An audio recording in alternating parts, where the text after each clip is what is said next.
നമസ്കാരം. മലയാളി വാർത്ത ഇൻസൈഡിലേക്ക് സ്വാഗതം. വൈറ്റ് കോളർ ഭീകര ബോഡികളുമായി ബന്ധപ്പെട്ട് കൂടുതൽ വെളിപ്പെടുത്തലുകൾ ഇപ്പോൾ പുറത്തു വരുന്നു.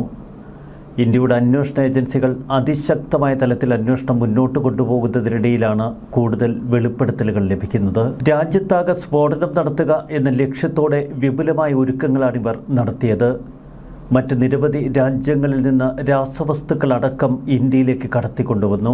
പാകിസ്ഥാൻ ആസ്ഥാനമായി പ്രവർത്തിക്കുന്ന ജെയ്ഷെ മുഹമ്മദുമായി ബന്ധമുള്ളവരാണ് വൈറ്റ് കോളർ തീവ്രവാദ മോഡ്യൂളുകളിൽ ഇപ്പോൾ അറസ്റ്റിലായവർ. മുസമ്മിൽ 5 ലക്ഷം രൂപ വില വരുന്ന റഷ്യൻ നിർമ്മിത AK-56 റൈഫിൾ വാങ്ങിയെന്ന് അന്വേഷണ സംഘം കണ്ടെത്തി. അറസ്റ്റിലായ ഷഹീൻ സയ്യിദ് മുഖേനയാണ് ഈ റൈഫിൾ ഇയാൾ വാങ്ങിയത്. പിന്നീട് അന്വേഷണ സംഘം അദീലിൻ്റെ ലോക്കറിൽ നിന്നാണ് ഈ റൈഫിൾ കണ്ടെത്തിയത്. മറ്റൊരു റഷ്യൻ നിർമ്മിത അസോൾട്ട് റൈഫിൾ AK ക്രിൻക്രോ, ഒരു Chinese star pistol, Beretta pistol, 2900 kilogram സ്ഫോടക വസ്തുക്കൾ എന്നിവയാണ് ഇവരിൽ നിന്ന് നേരത്തെ ജമ്മു കാശ്മീർ പോലീസ് പിടിച്ചെടുത്തത്. അദീലിൻ്റെ ലോക്കറിൽ നിന്ന് AK-56 കണ്ടെത്തിയതാണ് കേസിൽ നിർണായക വഴിത്തിരിവുണ്ടായത്. ഭീകരവാദികളുടെ ലക്ഷ്യങ്ങൾ എത്രത്തോളം അപകടകരമാണ് എന്ന് ഇന്ത്യൻ അന്വേഷണ ഏജൻസികൾ തിരിച്ചറിഞ്ഞു. റഷ്യയിൽ നിന്ന് ആയുധങ്ങൾ വാങ്ങാൻ കരുനീക്കങ്ങൾ നടത്തിയത് അറസ്റ്റിലായ ഷഹീൻ സയ്യിദ്. സ്ഫോടക വസ്തുക്കൾ സൂക്ഷിക്കാനായി ഇവർ ഡീപ് ഫ്രീസറും ഇത്തരത്തിൽ സംഘടിപ്പിച്ചു. ചൂട് കൂടിയാൽ അപകടമുണ്ടാകാനുള്ള സാധ്യതയുള്ളതുകൊണ്ട് IED തയ്യാറാക്കാനുള്ള സ്ഫോടക വസ്തുക്കൾ സൂക്ഷിക്കാനാണ് ഇവർ ഡീപ് ഫ്രീസർ വാങ്ങിയത്. അതീവ രഹസ്യമായി നടത്തിയ ഓപ്പറേഷനുകളിലൂടെയാണ് ഇവർ സ്ഫോടക വസ്തുക്കൾ സമാഹരിച്ചത്. ഡൽഹിയിൽ ചാവേർ ആക്രമണം നടത്തിയ ഉമർ നബിയുടെ നിർദ്ദേശപ്രകാരം ഇടപാടുകൾ നടന്നത് മുസമ്മിൽ വഴി. 10/11 ചെങ്കോട്ട സ്ഫോടനത്തെക്കുറിച്ചുള്ള അന്വേഷണം കൂടുതൽ പുരോഗമിക്കുമ്പോൾ സമീപ വർഷങ്ങളിലെ ഏറ്റവും സൂക്ഷ്മമായി ആസൂത്രണം ചെയ്തതും സ്വയം ധനസഹായം നൽകിയും പ്രൊഫഷണലായി നടപ്പിലാക്കിയതുമായ ഭീകര ഗൂഢാലോചനകളാണ് പുറത്തുവരുന്നത്. ദേശീയ തലസ്ഥാനത്തിന്റെ ഹൃദയഭാഗത്ത് ഒരു മാരക സ്ഫോടനം നടത്താൻ ഉന്നത വിദ്യാഭ്യാസമുള്ള ഭീകര ഡോക്ടർമാരുടെ മൊഡ്യൂൾ തീരുമാനമെടുക്കുന്നു. ഇതിനായി ഈ സംഘം 26 ലക്ഷം രൂപ സമാഹരിച്ചു. ഇത് ഭയാനകവും ഇതിൻ്റെ രീതിശാസ്ത്രം അങ്ങേയറ്റം ഭീകര ഗൂഢാലോചനയുടെ ഭാഗമാണെന്നും അന്വേഷണ സംഘം കരുതുന്നു. ഓരോ അംഗവും അവരുടെ വിഹിതം സംഭാവന ചെയ്തു. ഡോക്ടർ മുസമ്മിൽ 5 ലക്ഷം രൂപ, ഡോക്ടർ ആദിൽ അഹമ്മദ് റാത്തർ 8 ലക്ഷം, ഡോക്ടർ മുസാഫർ അഹമ്മദ് റാത്തർ 6 ലക്ഷം, ചാവേർ ബോംബർ ഡോക്ടർ ഉമർ നബി 2 ലക്ഷം, ഡോക്ടർ ഷഹീൻ സയ്യിദ് 5 ലക്ഷം. പിന്നീട് മുഴുവൻ തുകയും ഉമർ നബിക്ക് കൈമാറി. സ്ഫോടനത്തിന് ആവശ്യമായ രാസവസ്തുക്കൾ, അതിൻ്റെ ഘടകങ്ങൾ, ഇലക്ട്രോണിക് ഉപകരണങ്ങൾ, ഡിറ്റനേറ്ററുകൾ, റിമോട്ട് സിസ്റ്റങ്ങൾ എന്നിവയുടെ സംഭരണത്തിൻ്റെ ചുമതല ഉമർ നബിക്ക്. 2023 മുതൽ ഈ സംഘം വിപുലമായ ആസൂത്രണവും ഗൂഢാലോചനയും നടത്തി. ഒരു സ്ഫോടനം മാത്രമായിരുന്നില്ല അവരുടെ ലക്ഷ്യം. ഡൽഹിയിലും മറ്റ് സംസ്ഥാനങ്ങളിലുമായി നിരവധി സ്ഫോടനങ്ങൾ, അതായത് തീവ്രവാദ ആക്രമണങ്ങൾ നടത്തുക. ഏകദേശം 2 വർഷത്തെ തയ്യാറെടുപ്പാണ് വൈറ്റ് കോളർ ഭീകര മൊഡ്യൂൾ നടത്തിയത്.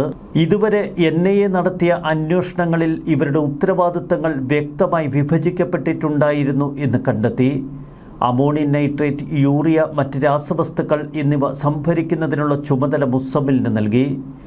അദ്ദേഹം 3 ലക്ഷം രൂപയുള്ള NPK വളം വാങ്ങി. ഈ വളം ഒരു സ്ഫോടക വസ്തുവാക്കി മാറ്റുന്നതിനുള്ള ചുമതല ഉമർ നബിക്ക്. ബോംബ് നിർമ്മാണത്തിന് ആവശ്യമായ ഇലക്ട്രോണിക് ഘടകങ്ങൾ ഡൽഹിയിലെ ഭഗീരഥ് പാലസിൽ നിന്നും ഫരീദാബാദിലെ NIT മാർക്കറ്റിൽ നിന്നും ഇവർ വാങ്ങി. NIA കരുതുന്നത് തങ്ങളുടെ ഏറ്റവും വലിയ കണ്ടെത്തലുകളിൽ ഒന്ന് രാസവസ്തുക്കൾ സൂക്ഷിക്കുന്നതിനും കെമിക്കൽ ബോംബ് തയ്യാറാക്കുന്നതിനുമായി ഉമർ പ്രത്യേകം വാങ്ങിയ ഒരു ഡീപ് ഫ്രീസറിനെ കുറിച്ച് തന്നെ. ബോംബ് നിർമ്മാണ സാങ്കേതിക വിദ്യകളെക്കുറിച്ചുള്ള വീഡിയോകൾ മുസമ്മിൽ സ്ഥിരമായി കാണും. സ്ഫോടന സാഹിത്യം പഠിക്കുന്നതിൽ മുസമ്മിലിന് വല്ലാത്ത താൽപ്പര്യം. ഇൻ്റർനെറ്റിൽ റാഡിക്കൽ ഉള്ളടക്കം ഉപയോഗിക്കുന്നുവെന്നും മുസമ്മിലിൻ്റെ ഫോണിൽ നിന്ന് ഇല്ലാതാക്കിയ ഡേറ്റകൾ വ്യക്തമാക്കുന്നു. വിദേശ ഡോക്ടർമാരുമായും ഇവർ ബന്ധപ്പെട്ടു. അന്താരാഷ്ട്ര ഭീകരബന്ധങ്ങളുടെ വലിയൊരു ശൃംഖലയാണ് ഇപ്പോൾ അനാവൃതമാകുന്നത്. ഗൂഢാലോചനയുടെ പ്രധാന ഭാഗം മറ്റ് രാജ്യങ്ങളിൽ. വിദേശ രാജ്യങ്ങളിലിരുന്ന് ജെയ്ഷെ മുഹമ്മദ് എങ്ങനെ ഇവരെ നിയന്ത്രിച്ചിരുന്നു എന്നതിൻ്റെ വിശദാംശങ്ങൾ ഇപ്പോൾ NIAക്ക് ലഭിച്ചു. മുസമ്മിലിനെ കൈകാര്യം ചെയ്യുന്നയാളുടെ പേര് മൻസൂർ. ഈ 2 പേർക്കും മുകളിൽ മറ്റൊരു ഇബ്രാഹിം എന്നറിയപ്പെടുന്ന ഒരാൾ. അയാളുടെ കീഴിലാണ് ഈ ശൃംഖല പ്രവർത്തിക്കുന്നത്. തെഹ്രിക്ക് താലിബാൻ പാകിസ്ഥാനുമായി ബന്ധമുണ്ട് എന്ന് പറയപ്പെടുന്ന ഉക്കാസ എന്നറിയപ്പെടുന്ന ഒരു ഹാൻഡലിൽ നിന്ന് ലഭിച്ച നിർദ്ദേശപ്രകാരം മുസമ്മിൽ, ആദിൽ, മുസാഫർ എന്നിവർ 2022 തുർക്കിയിലേക്ക് പോയി. തുർക്കിയിൽ നിന്ന് മൂവരെയും കൂടുതൽ ഭീകര പരിശീലനത്തിനായി അഫ്ഗാനിസ്ഥാനിലേക്ക് കൊണ്ടുപോകേണ്ടതായിരുന്നു. എന്നാൽ തുർക്കിയിൽ 5-6 ദിവസങ്ങൾ ഇവർ താമസിച്ചു. അവരുടെ യാത്രയിൽ സഹായിക്കാം എന്നേറ്റിരുന്ന കോണ്ടാക്ട് വ്യക്തി അഫ്ഗാനിസ്ഥാനിലേക്ക് പോകാനുള്ള ഇവരുടെ നീക്കങ്ങൾക്ക് പിന്തുണ നൽകിയില്ല. അഫ്ഗാനിസ്ഥാനിലേക്കുള്ള അവരുടെ യാത്രയിൽ അവരെ സഹായിക്കാൻ കഴിയില്ല എന്നയാൾ തീർത്തു പറഞ്ഞു. ടെലിഗ്രാം ID വഴി നടത്തിയ ഉക്കാസയുമായുള്ള അവരുടെ ആശയവിനിമയം അങ്ങനെ പെട്ടെന്ന് അവസാനിച്ചു. ഫരീദാബാദിലെ അൽ-ഫലാഹ് സർവകലാശാല തന്നെയാണ് ടെറർ ഹബ് എന്ന് അന്വേഷണ ഉദ്യോഗസ്ഥർ സ്ഥിരീകരിച്ചു. ഇത് അന്വേഷണത്തിന്റെ പ്രധാന കേന്ദ്രമായി മാറിയിരിക്കുന്നു. അൽ-ഫലാഹ് സർവകലാശാലയിലെ 17-ാം നമ്പർ കെട്ടിടം, അതിലെ 13-ാം നമ്പർ മുറി തീവ്രവാദ ഡോക്ടർമാരുടെ പതിവ് ഒത്തുചേരൽ കേന്ദ്രം. കൊല്ലപ്പെട്ട മുസമ്മിലിന്റെ മുറി രാസവസ്തുക്കൾ സൂക്ഷിക്കുന്നതിനും വസ്തുക്കൾ പൊടിക്കുന്നതിനും സ്ഫോടക വസ്തു മിശ്രിതങ്ങളുടെ ഘടകങ്ങൾ കൂട്ടിച്ചേർക്കുന്നതിനും ഉപയോഗപ്പെടുത്തി. ഒരു ഘട്ടത്തിൽ മുസമ്മിലും ഡോക്ടർ ഉമർ നബിയും തമ്മിൽ വലിയ വഴക്കിലെത്തി കാര്യങ്ങൾ. പിന്നീട് വഴക്ക് രമ്യമായി പരിഹരിക്കുന്നതിൽ ഡോക്ടർ ഷഹീന സയ്യിദ് ഇടപെട്ടു. ഇവരുടെ വഴക്കിനെ തുടർന്ന് തന്റെ ചുവന്ന ഫോർഡ് എക്കോ സ്പോർട്ട് കാർ മുസമ്മിലിന് കൈമാറി ഡോക്ടർ ഉമർ നബി. ഇക്കാര്യം സർവകലാശാലയിലെ മറ്റ് സാക്ഷികൾ സ്ഥിരീകരിക്കുന്നു. സ്ഫോടക വസ്തുക്കൾ നിറച്ച വാഹനം ഓടിച്ച ഉമർ നബി അതേ സർവകലാശാലയിലെ അസിസ്റ്റന്റ് പ്രൊഫസറുമാണ്. മുസമ്മിൽ തന്റെ സഹോദരിക്കായി വിവാഹ സമ്മാനമെന്ന നിലയിൽ വാങ്ങിയ ഗോതമ്പ് മാവ് ഗ്രൈൻഡർ, ഇത് സ്ഫോടക വസ്തുക്കൾ പൊടിക്കാൻ പിന്നീട് മുസമ്മിൽ ഉപയോഗപ്പെടുത്തി. മുസമ്മിൽ ഗ്രൈൻഡർ വാങ്ങി സമ്മാനമെന്ന് പറഞ്ഞ് ഷബീറിന്റെ വീട്ടിലിട്ടു. എന്നാൽ അടുത്ത ദിവസം തന്നെ ഇത് തിരികെ എടുത്ത് താൻ താമസിച്ചിരുന്ന അൽ-ഫലാഹ് യൂണിവേഴ്സിറ്റി കെട്ടിടത്തിലെ 17-ാം നമ്പർ കെട്ടിടത്തിനുള്ളിലെ 13-ാം നമ്പർ മുറിയിലേക്ക് കൊണ്ടുവന്നു.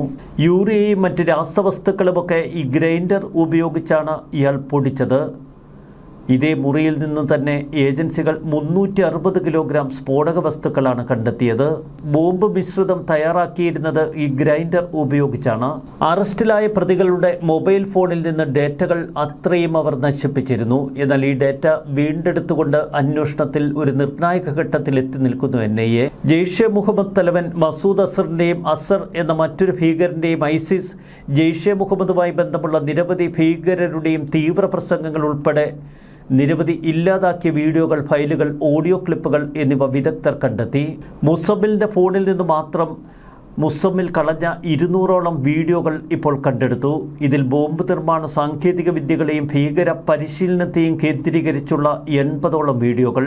ഡൽഹി, ഉത്തർപ്രദേശ്, മുംബൈ എന്നിവിടങ്ങളിലെ തിരക്കേറിയ മാർക്കറ്റുകളുടെയും മതസ്ഥലങ്ങളുടെയും വീഡിയോകളും ആ പ്രദേശത്തിൻ്റെ മാപ്പുകളുമൊക്കെ ഈ വീഡിയോകളിലും മറ്റ് ഡേറ്റകളുമായി സൂക്ഷിച്ചിരിക്കുന്നു. തങ്ങൾ പിടിക്കപ്പെടാതിരിക്കാൻ ബുദ്ധിശാലികളായ ഡോക്ടർമാർ വലിയ തന്ത്രങ്ങൾ പ്രയോഗിച്ചു. ഭീകര മൊഡ്യൂൾ അംഗങ്ങൾ എൻക്രിപ്റ്റ് ചെയ്ത ആപ്പുകൾ ഉപയോഗിച്ചാണ് പരസ്പരം ആശയവിനിമയം നടത്തിയത്. അവർ കോഡ് ഭാഷയിലാണ് സംസാരിച്ചിരുന്നത്. ബോംബിനെ അവർ സൂചിപ്പിച്ചിരുന്നത് ബിരിയാണി എന്ന കോഡ് പദം ഉപയോഗിച്ച്. ആക്രമണ ദിവസത്തെ സൂചിപ്പിക്കാൻ ദവത്ത് എന്നൊരു കോഡ് പദം ഉപയോഗിച്ചു. ഒരു ഇന്റർസെപ്റ്റ് ചെയ്ത ചാറ്റിൽ ഇങ്ങനെ: ബിരിയാണി തയ്യാറാണ്, വിരുന്നിന് തയ്യാറാകൂ. ബോംബ് നിർമ്മാണം പൂർത്തിയായി എന്നും പദ്ധതി നടപ്പിലാക്കാൻ സജ്ജമായി എന്നുമാണ് ഇതുകൊണ്ട് ഇവർ ഉദ്ദേശിച്ചത്. ശക്തമായ അന്വേഷണ വഴികളിലൂടെ ഇന്ത്യൻ അന്വേഷണ ഏജൻസികൾ മുന്നോട്ട് കുതിക്കുമ്പോൾ ഇപ്പോൾ അനാവൃതമാകുന്നത് രാജ്യം നടുങ്ങിയ ഒരു ഭീകര ശൃംഖലയുടെ വേരുകൾ അനാവൃതമാകുന്നത്. ഒരുപക്ഷെ ഇന്ത്യ ഭയക്കേണ്ടിയിരുന്ന ഭീകരാക്രമണങ്ങളിൽ നിന്നാണ് നമ്മൾ അത്ഭുതകരമായി രക്ഷപ്പെട്ടത്. ന്യൂസ് ഡെസ്ക് മലയാളി വാർത്ത ഇൻസൈറ്റ്.